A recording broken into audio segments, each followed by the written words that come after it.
You have Les, who has, in my mind, really reinvented what's possible on bass. He's a complete virtuoso. Then you have Larry, who somehow is the antithesis of everything going on in the bass part, and he's injecting these little jabs of color. And lastly, you have Tim, who somehow translates all of this musical chaos into something you can really feel and really groove with. What's up, guys? Welcome back to Low End University. Wynona's Big Brown Beaver is from Primus's fourth studio album, Tales from the Punch Bowl, released in 1995. It was the lead single from the album and was even nominated for a Grammy, which for a band like Primus, it's super cool to get that kind of nod from the mainstream. But I've now heard songs from Sailing the Seas of Cheese, Pork Soda, and it seems like their songwriting was starting to evolve by this point. It got a little more progressive, a little deeper. And when I reviewed Southbound Pachyderm a while back, that showed me a side of the band I had no idea existed. It was really moody, dark, and melodic. So I'm really intrigued to hear this track being from the same album. But without further ado, let's dive into the music video for Wynona's Big Brown Beaver from Primus.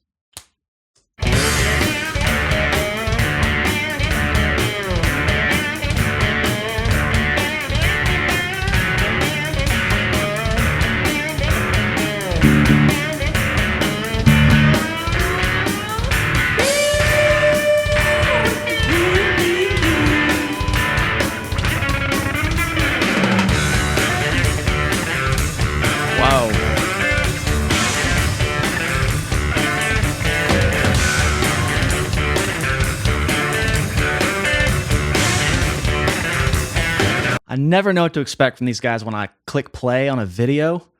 Now, we did Southbound Pachyderm. There was like kind of an animal ethics thing there, which was really sad. The way it was portrayed, it was a really good video, but this is completely out of left field. But I'm not surprised. I'm going to go back because there's some really interesting bass stuff right out of the gate, as usual. We're kind of here focusing around this kind of vamp on D. Kind of sounds like he's hitting some octaves. And watching him play is going to be a lost cause because I know how music videos are, but he's clearly just having fun with it. But I can kind of still see maybe generally where he's playing. Let's start about here. That shot there is kind of creepy to me. He's like...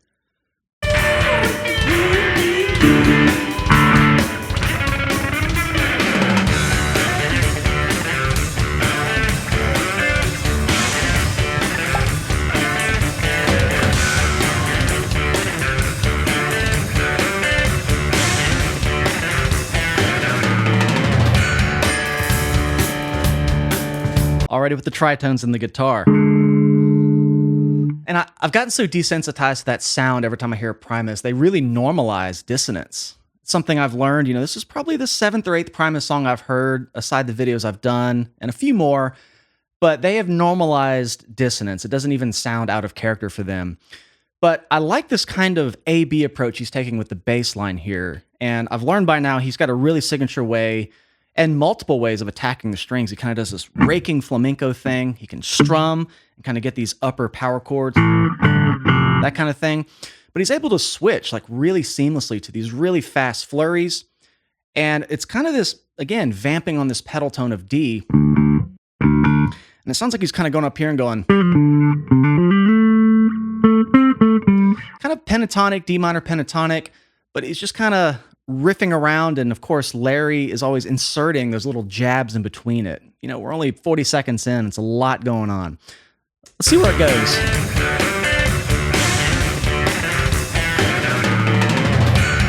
Nasty drum fill, as always.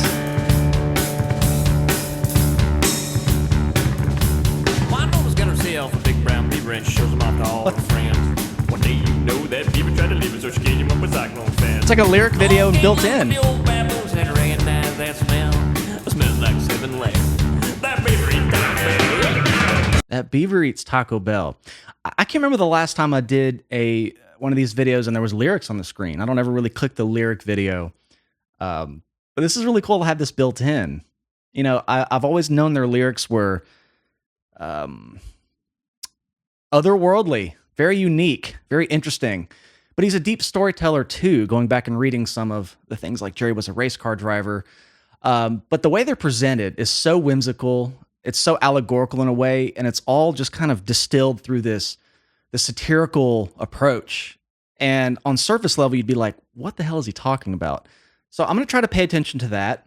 When I do full albums over on Patreon, I have the lyrics up. I'm a little more focused in on those. But for the single songs, it's sometimes hard to hear everything.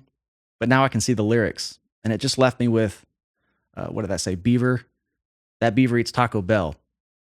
Okay, here we go. With cyclone fast. Along came Lou with the old baboons that recognize that smell.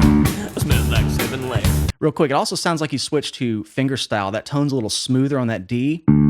Could have just changed tone, but out of the intro, it sounded more like a percussive kind of, that kind of sound. So, subtle little thing I'm noticing here. That beaver eats Taco Bell. Dynamics.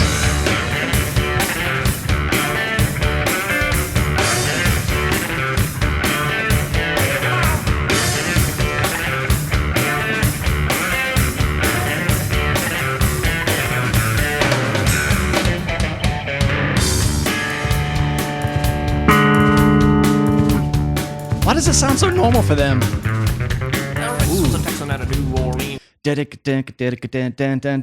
Injecting a lot of that syncopation in there. But he's kind of also, going back to what he played a second ago, he's got this kind of recurring theme going. There's some variations in there, it sounds like to me. And I don't know how he's articulating that, but it sounds like there's some 3-finger stuff.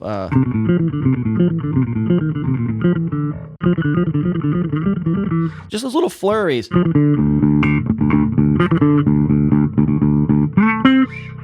Going back over the whole octave. I hear him kind of going up here.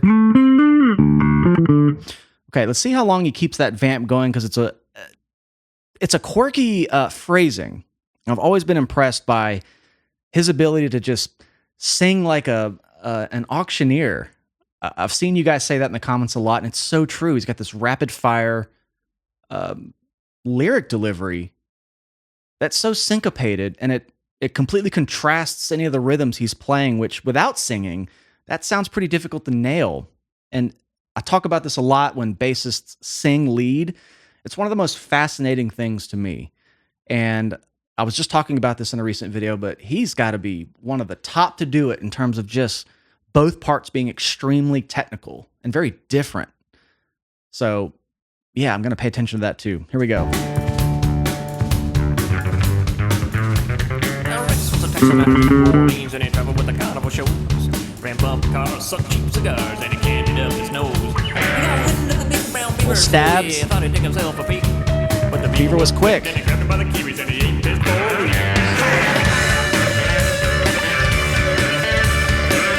Egg pissed for a week? What did that say?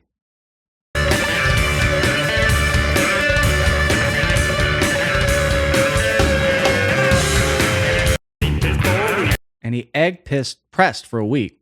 Okay. Yeah.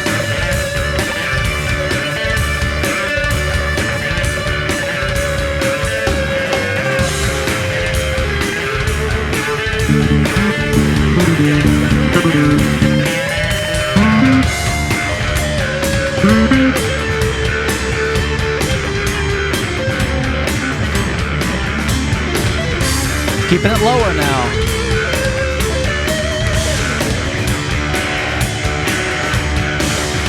That was a really nice guitar solo from Larry. And I think I commented this on Southbound Pachyderm. It seems like his playing got a little less quirky the more recent material I've checked out. And it still has a signature sound, but it just makes a little more sense. And I think the whole reason it didn't before was kind of intentional. Like, it wasn't supposed to. It was supposed to be this different flavor, this completely different texture added to the music. But the solo is really simple and effective here. And I like that Les gets out of the way. It's kind of the first time he's gone down and been low, and he's kind of doing some percussive stuff down here. Just kind of thumb stuff.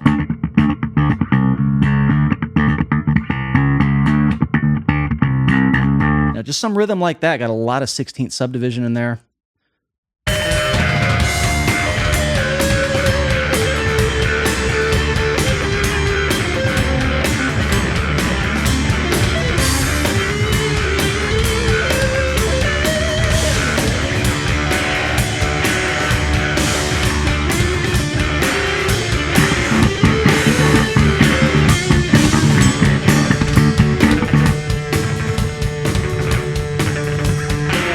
add some harmonics there.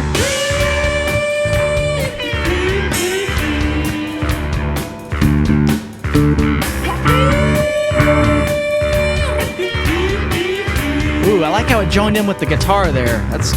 Well, Mama took her big brown beaver and she stuck him up in the air.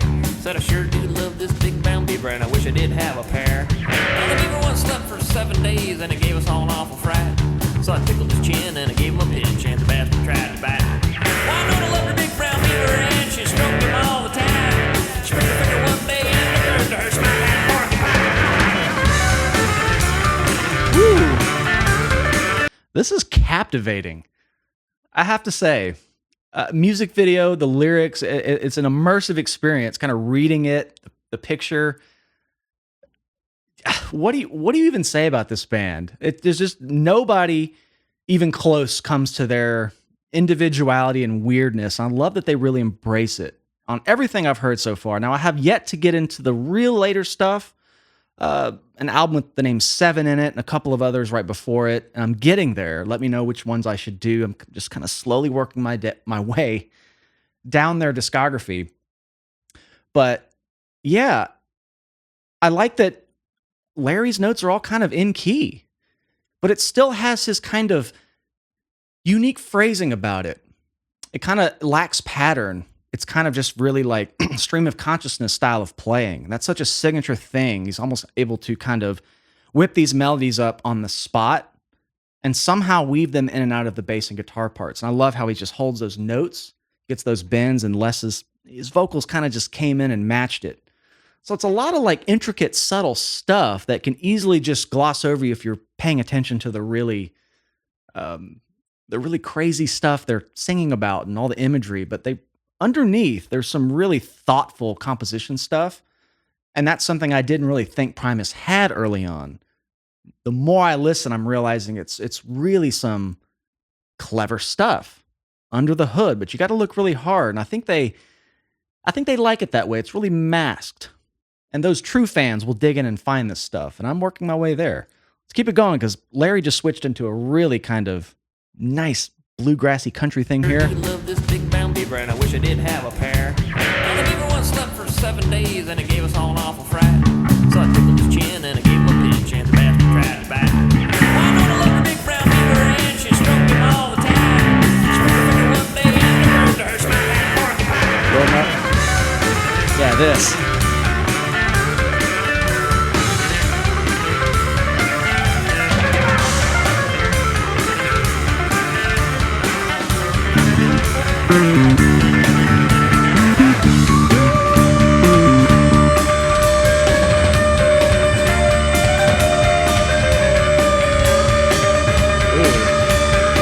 That's a vibe.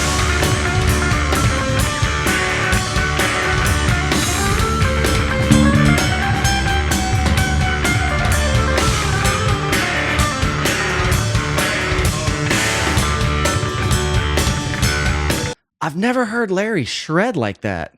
And you guys have told me he played for Possessed, which is the weirdest trivia fact to know. Didn't know that until you guys all told me this. So I know he's got some chops.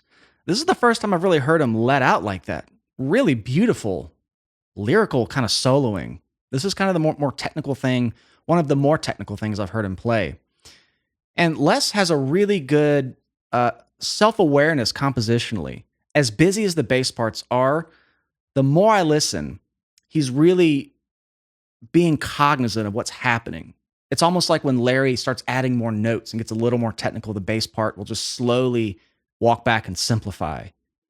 And the same with the guitar part when Les is singing, and same with the bass part when Les is singing. And I think they have this really brilliant control of dynamics to where it's always at a certain level of intensity, but it's not always the same members contributing to that intensity. And, we're almost to the end. I haven't even mentioned Tim Alexander. I gave a really big accolade for him in the last video because the drumming on Southbound Pachyderm was insanely cool. Like really odd groupings of the drums, like fills on the kick drum type of thing. Just, he has the same element of uniqueness as the rest of them. And this band has been a really slow burn growing on me, but when you really look deep at what they're doing musically, it's really interesting, really well thought out. I have to say. It's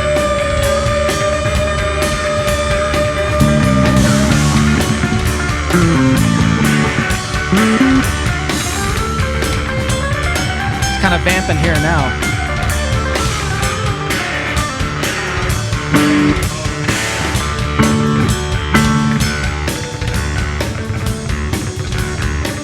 Yeah.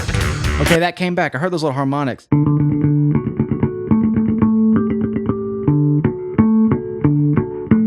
When you pluck them kind of fast, you kind of choke out that little pitch. So it kind of gives this little ethereal articulation that you can tell is higher in pitch, but it doesn't really line up anywhere because he's plucking really fast. You know, if you pluck a harmonic, just let it ring, you get a really beautiful.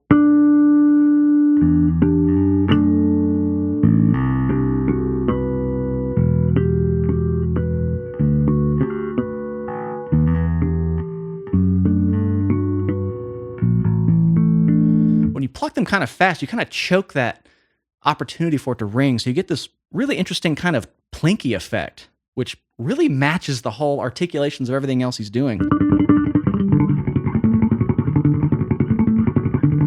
It's almost like that System of a Down song.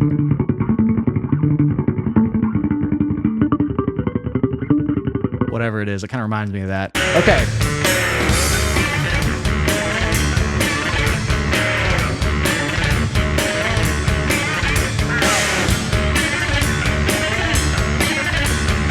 Just up here. It's fun.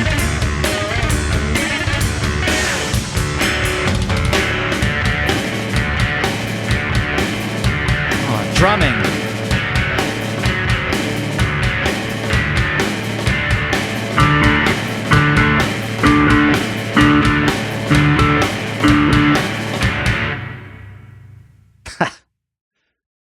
Musically, I think the last two songs I've done from Primus have been my favorite ones so far. They've both been from this album, Tales from the Punch Bowl. So I'm definitely curious where this goes the further we get down their discography. So once again, let me know.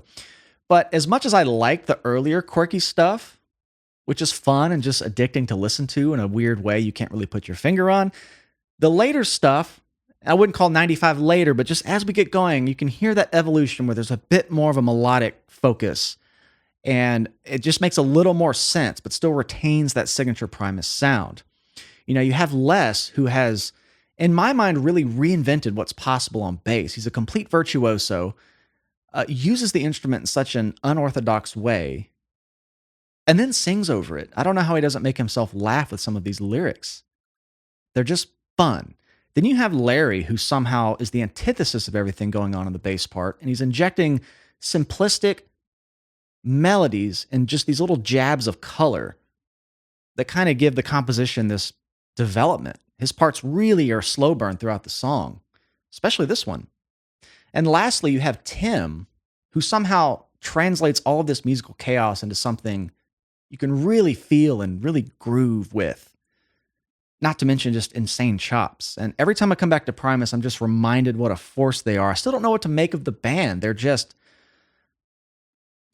Primus. I mean, I think that's the biggest compliment you can give a band, right? They're just themselves. So definitely a band I want to keep in regular rotation, and I want to keep going down the line. So let me know what I should check out next. But I'm glad to get back to them. They're always so much fun. And this has been Wynona's Big Brown Beaver. So thank you guys for hanging out with me today. As I said earlier, I do full albums over on Patreon if you'd like to support the channel further. I also have lots of bass lessons and other resources. If you enjoyed this, please like and subscribe. It really helps the channel out. I love you all. Thanks for hanging. We'll see you next time.